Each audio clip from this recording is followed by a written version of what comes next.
avions ont quitté la planète pour aller rejoindre la Lune, eh bien ça s'appelle des fusées.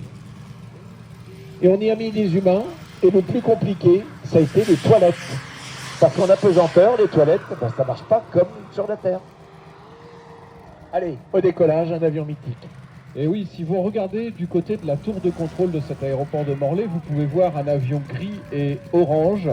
Il s'agit d'un Fuga, qui est un appareil, un jet, qui a été conçu par une société française. Celui qui est exposé et qui est un modèle réel, c'est le Zéphyr. Et celui qui vient de décoller devant vous, c'est son frère Kenya, parce que le Zéphyr est un appareil de la marine, comme son nom est indiqué en bas du fuselage.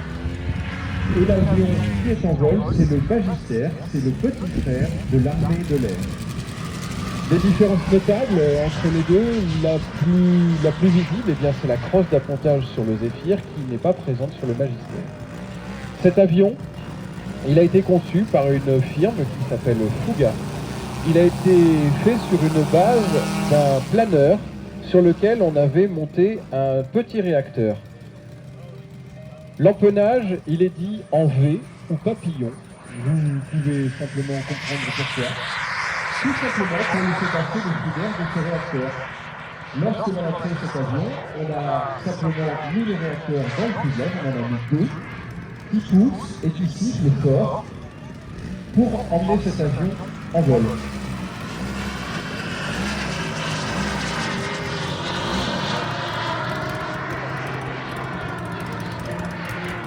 On est au lendemain de la guerre, 39-45, il y a des pilotes d'exception, ils ont piloté des avions avec des 2000-3000 chevaux, ils allaient à des vitesses de 600-700 km/h, ils montaient à 12 000 mètres d'altitude, ils partaient à la verticale pour éviter que celui qui est derrière les détruise, et il arrivait parfois même que les peintures des ailes et du fuselage se dégagent parce que l'avion arrivait à des vitesses dantesques.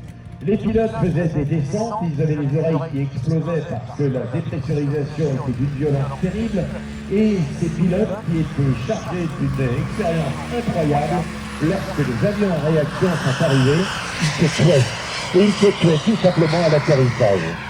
Il faut savoir que les réacteurs à l'époque étaient des compresseurs à partir duquel on allait chauffer de l'air et on allait expulser cet air à l'arrière. Or, lorsqu'on met du fuel à l'intérieur d'une chaudière, eh bien ce fuel va mettre une température qui va augmenter ou qui va diminuer selon le robinet qu'on va ouvrir et qu'on va fermer. Et la manette de gaz, eh bien c'est une ouverture et une fermeture du robinet, tout simplement. Et lorsque le pilote voulait qu'il y ait plus de chaleur, donc plus de puissance, eh bien il mettait le robinet en avant et donc il l'ouvrait. Seulement entre le moment où le pilote voulait que ça chauffe et le moment où ça chauffe, eh bien on va le faire ensemble. 1, 2, 3, 4, 5, 6, 7, 8, 9, 10, 11, 12. Voilà, c'est le temps qu'il fallait pour que la chaudière réagisse. Alors que dans l'avion à piston, le pilote mettait la manette de gaz en avant et le moteur immédiatement, comme dans notre voiture, réagissait.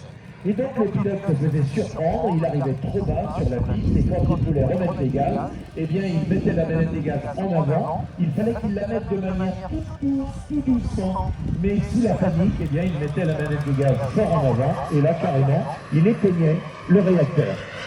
Ce qui veut dire que les pilotes se tuaient. Alors le gouvernement français a dit « Fabriquez-moi un avion, non pas pour former des pilotes au pilotage, mais former des pilotes à la conduite du moteur à réaction. » Et c'est ainsi que le Fuga Magister a été l'avion numéro 1 en France pour la formation des pilotes.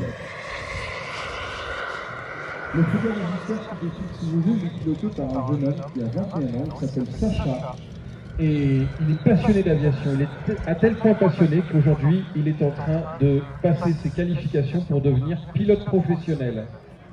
L'aéromodélisme mène à tous les métiers de l'aéronautique.